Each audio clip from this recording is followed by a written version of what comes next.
Ребята, у нас закончилось уже производственное обучение в мастерской, поэтому кратенько подвезем итоги с вами.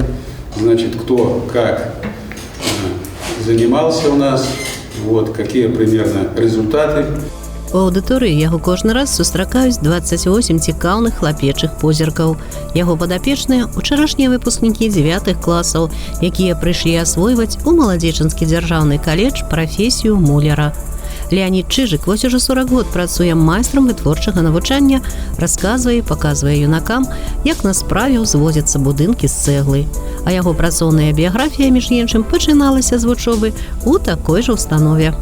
78-82 год я учился в Светлогорском индустриальном колледже, это в Гомельской области. Закончил его и получил специальность техник-строитель. После чего по распределению попал в Россию, в Новгородскую область, город Валдай. Там я работал немножко до армии. Потом меня призвали в армию, служил в Семипалатинске. И в 1984 году, когда демобилизовался, значит, по настоянию брата приехал сюда, в город Молодечный, и с тех пор я работаю в колледже. У групе 28 юнакоў. 1 верасня хлопцы атрымліваюць віншаванні з нагоды паступлення і білеты навучэнцаў, а ўжо 2 адпраўляюцца ў вучэбна-вытворчую майстэрню каменных работ. Там яны з першых заняткаў зразумеюць, што прафесія муляра – гэта не так проста, як многім здаецца збоку, калі назіраеш за работай прафесіяналаў на будоўлі. Ребята приходят сюда в мастерскую, на первоначальных этапах им очень сложно работать с кирпичом, потому что и вес сказывается кирпича. Вот, поэтому вес кирпича где-то примерно 4,5-5 килограмм, и для некоторых это тяжело.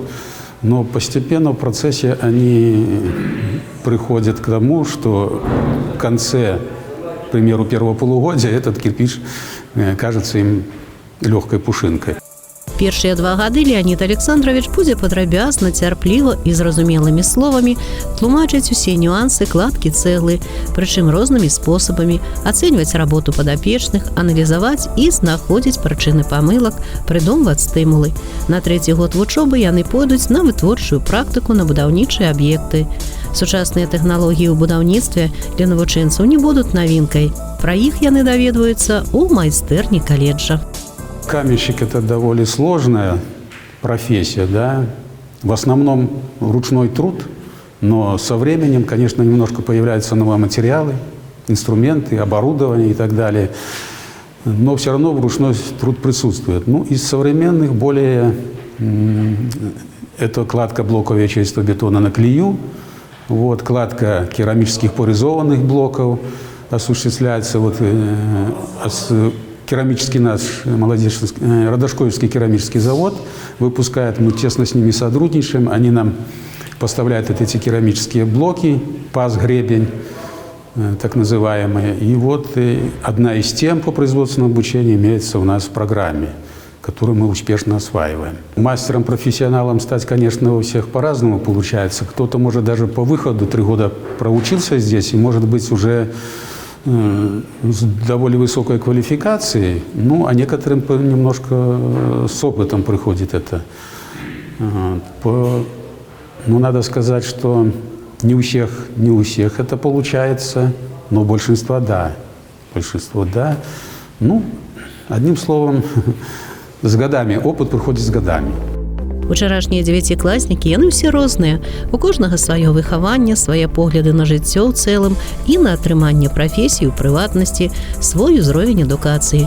Адным патрэбна пасяліць веру ў свае сілы, у іншых, наадварот, крыху знізіць градус празмернай актыўнасці, асабліва калі яна не са знакам плюс. Майстар вытворчага навучання на 3 гады становіцца для хлопцаў тым чалавекам, які ведае ўсё і ў дасканаласці валодае сваім рамяством. А яшчэ паказвае прыклад справядлівасці і тактоўнасці, умее пераконваць нават самых закончаных песімістаў і ў любой сітуацыі будзе заставацца знаходлівым і эмацыянальна ўстойлівым.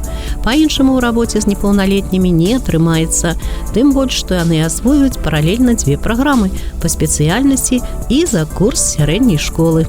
Дети, которые раньше приходили, вот в то время, когда я только пришел, тогда еще же интернета не было, поэтому мы все черпали, как говорится, из книг.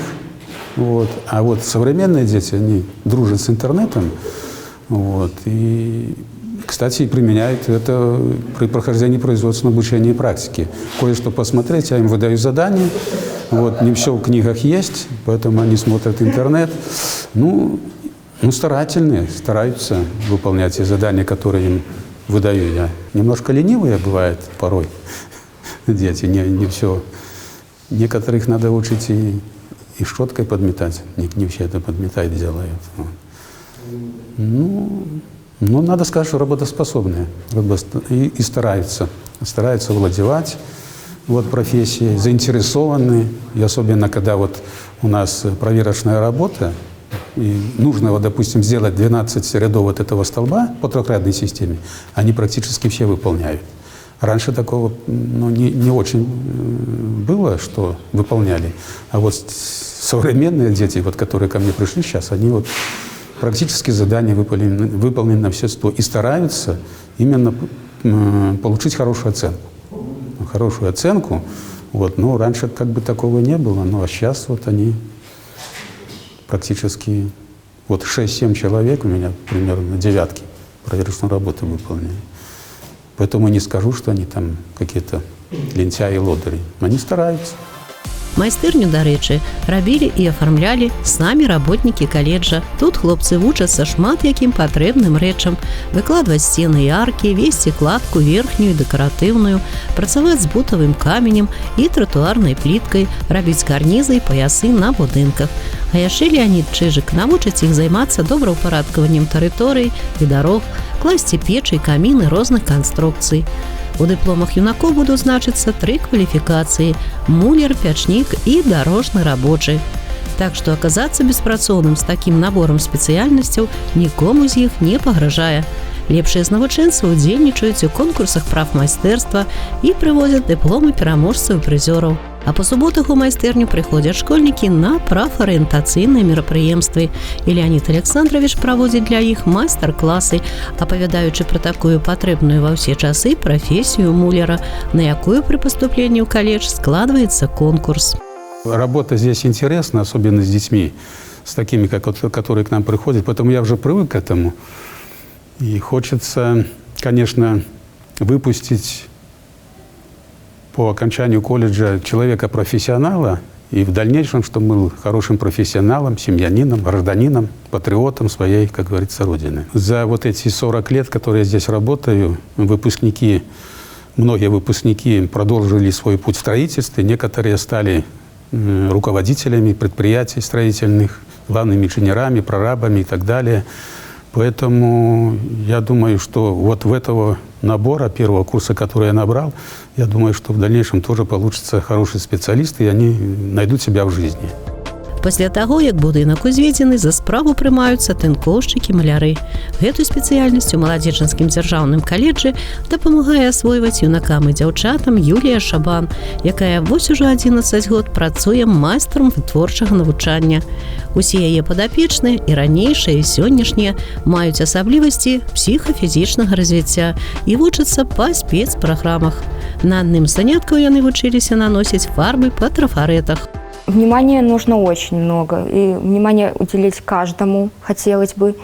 Иногда не хватает времени, потому что надо повторять несколько раз. То есть если нормотипичный ребенок может понять с первого раза, здесь сложнее. Здесь нужно объяснить и 5, и 6, потом, да.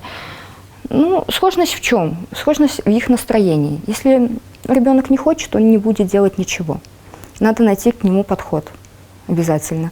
Заставить не получится, как-то по-хорошему. Иногда бывает, что применяем метод кнута и пряника, иногда и наказываем, и поощряем, и жалеем. Все становятся профессионалами, скажем так. У нас все дети идут на отработку, все работают. Все молодцы, они способные. Они работают на уровне обычных нормотипичных детей. Нет такого, что у них ничего не получается. Да, есть сложности, конечно, есть. Не всегда изначально получится, но в итоге они трудолюбивые очень. Они такие упорные, настойчивые.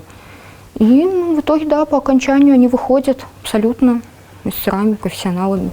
Між іншым, Юлія Шабан калісьці сама закончыла гэту установу і атрымала прафесію, якой навучае сёння сваіх падапечных. Потым быў Мінскі індустрыяльна-педагагічны каледж, і ў выніку праз кожныя 2 гады для новай групы першакурснікаў яна становіцца тым чалавекам, які ўручае ім пуцёўку ў прафесію. А калі няма заняткаў у майстэрню цэнтры кампетэнцый, то зазірне ў інтэрнат, куды засяляюцца яе выхаванцы, дапаможа павырашаць ім розныя праблемы і пытанні. Мы ходим на какие-то мероприятия, мы бываем в музеях, ходим в кино, водим их. Ну, даже социализироваться, как говорится, в обществе помогаем тоже мы. То есть найти те же самые аптеки, если что-то нужно, найти больницы и прочее. Вообще очень тесно связаны с родителями наша рабочая деятельность, общаемся тесно. Слава богу, родители идут на контакт, помогают. Очень большое спасибо им за это. Усе псіхолагі адназначна сцвярджаюць, што прафесійнае выгаранне можа наступіць у любой прафесіі. Педагогіка занятак няпросты, хаця б таму, што ты працуеш з іншымі людзьмі. І гэта якраз той варыянт, калі падыход да кожнага патрэбны індывідуальны. Сілы эмоцый прафесія майстра вытворчага навучання забірае нямала. А як папаўняць запас? Я очень люблю готовить. Мое хобби – это готовка. То есть мне дети, тоже моя душенька, моя семья, они мне помогают во всем. Ну, то есть отдыхаю я именно душой после работы со своей семьей, со своими детьми. Мы вот все вместе делаем. Где-то ходим отдыхать куда-то, проводим вместе время. То есть мой отдых – это моя семья. Каб навучыць любому рамяству іншага чалавека, патрэбна ў дасканаласці навыкамі валодаць самому. Але гэта яшчэ паўсправы. Галоўнае ж навучыць майстэрству іншых, прывіць ім любоў да выбранага занятку, адкрыць у прафесіі тыя грані і аспекты, каб юнакам і дзяўчатам захацелася спасцігаць вытворчыя сакрэты і самім. Я очень люблю свою работу. То есть ничего менять я пока не хочу. Меня устраивает и моя работа, и моя группа. Мне нравится именно с этими детьми, мне с ними интересно. И вообще менять ничего не хочу пока. То есть меня пока все устраивает. У меня маленький ребенок, учиться пока в план у меня тоже не входит. Ну, а дальше будет видно. Может быть, жизнь покажет.